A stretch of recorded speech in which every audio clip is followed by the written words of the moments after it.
2 blades in each hand. Here we go, this is the lineup. Very excited to bring this one to you. Germany with lots of 2 subs on board. Italians, they went out quick, but not able to maintain that start over a great British quad. Looked to be rejuvenated. Graham Thomas in the stroke seat. The Netherlands, the crew to beat, Olympic champions and world champions, Switzerland and Australia on this near side. Julius Robberman come into the stroke seat. Brother of the lightweight Arne Gauss up in the bows. Finger and Apfel, the 2 men more used to seeing. Giacomo Gentili in the stroke seat, of course. And then behind him, Luca Cimento, Andre Panizza and Niccolo Carucci just looking around there in the bows. There's the big engine, Matt Hayward in the 3 seat, in the stroke seat. Closest to us, Graham Thomas.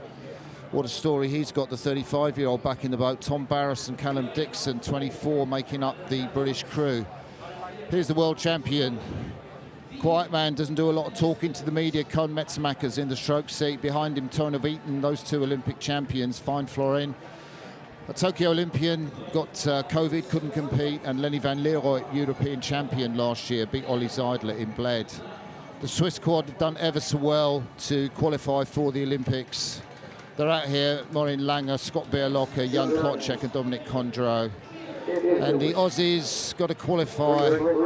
And in the stroke seat, Alex Rossi, Campbell Watts, Caleb Antill, Jack Cleary in the bow seats. Antill and Cleary won the bronze medal in the Tokyo Olympics in this event. They are going to be competitive. They do have to go to the qualification regatta. Let's see what the race unfolds like.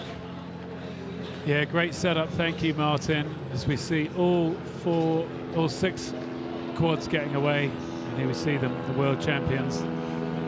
They look pretty smooth. They looked fantastic throughout last season, but so did their women's squad last season. And we've seen them getting led by the Ukrainian crew. As we look across now, pretty much 6 crews in a line. Italy going to lead, aren't they? I mean, they're not going to change their race pattern. They are going to lead out. You know, they led the British and got rode through. They're still going to lead out. Well, Giacomo Gentili in that stroke seat is real character of the rowing world. He will want to lead out that Italian crew here on this water, but it's very, very close at this stage. What a story in this British quad. Stroked by Graham Thomas. He had to miss out on the Rio Olympics because he was ill. He had to miss out last season. He got a bronze medal in 2022 in the single sculls, won in Lucerne, and he's now back at the stroke of the rejuvenated British quad. Yeah, and you see that British quad, it looked like Graham Thomas in the stroke seat really was churning it out. You could see them, they were still up over 40 strokes a minute, 42 strokes when everyone else had settled down, trying to really pull the crew into the race, and I think they've done that. Look at this, 5 crews in a line. It's only the Germans on the far side who have been somewhat dropped after 500. Great scull from the Aussies, the 2 men up in the bows with their caps set back. Jack Cleary, the 28-year-old, Caleb Antill, also 28. There we see them, number 6, the 2 men set back, and then up in 3 of the Aussies, Campbell Watts from Sydney University Boat Club, the West Australian, Alex Rossi, in the under-23s last year, put in this quad. And they are right there. The Dutch are moving into the lead though, Greg, and that's quite a significant move, I think. Yeah, significant move in the second 500 from the Dutch to get that, what can we say, a deck or a canvas lead out in front.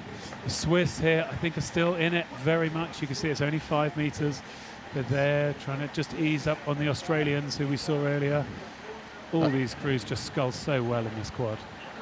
Dominic Condro up there in the bows, worked for Credit Suisse from the Jona Club. Jan Plotchek from Rapperswil, Scott Beerlocker from Baden, and Martin Langer, Marin Langer, the stroke seat from Lucerne. So the Italians, after that fast start, what have they got left on this lake? There's Giacomo Gentili. How's it look, Greg? Well, it looks like they're not doing that much in the finish of the stroke to me. It's almost like, you know, his elbows are kind of going out rather than going back at the finish of the stroke, which makes it look like he can't get quite so much effort on it, almost like his feet are too close to him. Obviously, that's just my view of it. Now, if you were British coach, Paul Stannard, who's also the British men's performance director, would you have told your quad to go out and race the Dutch and have a go against the world champions, or just go out and do your thing and see where you come? Well, it's one of those interesting conversations you and I have about the British, and I think the British are fantastic at going at a pace. Sometimes what happens is you get crews who really show up to race and really use rate. I think in some ways the Netherlands are like that as a crew, that they've got the ability to have this real pace. And this quad, you know, last year they were able to just churn it out. Will they be able to race if they need to? Will the British be able to kind of step it on and do something? Possibly with Graham Thomas in the stroke seat, they might have something to throw at them later on. Let's see.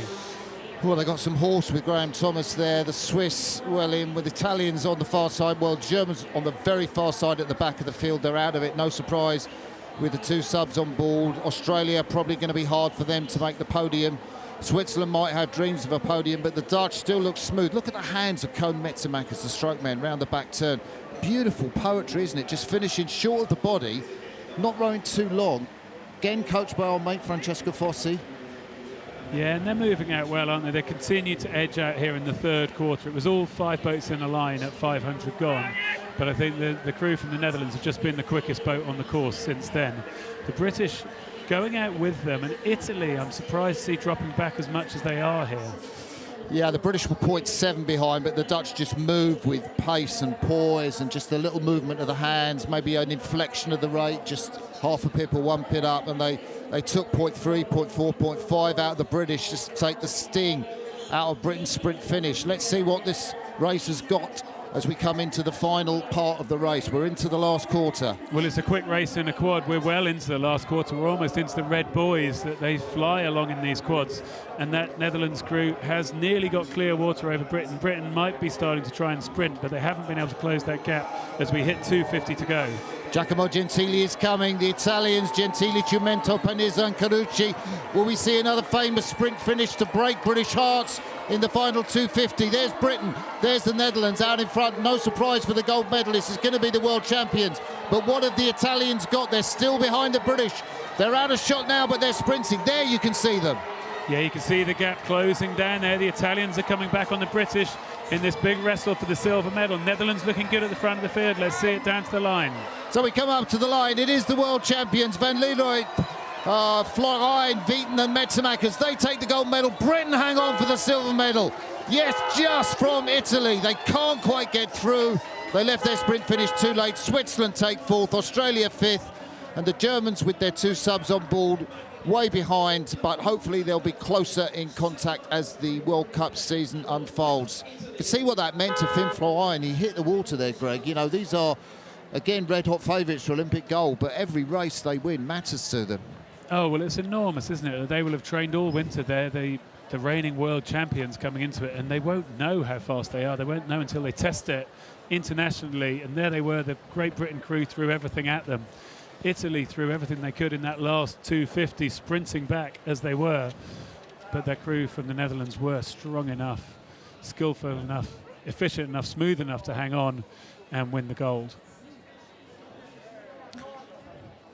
And it is just lovely to see these close-up pictures of just how well they move the quad scull.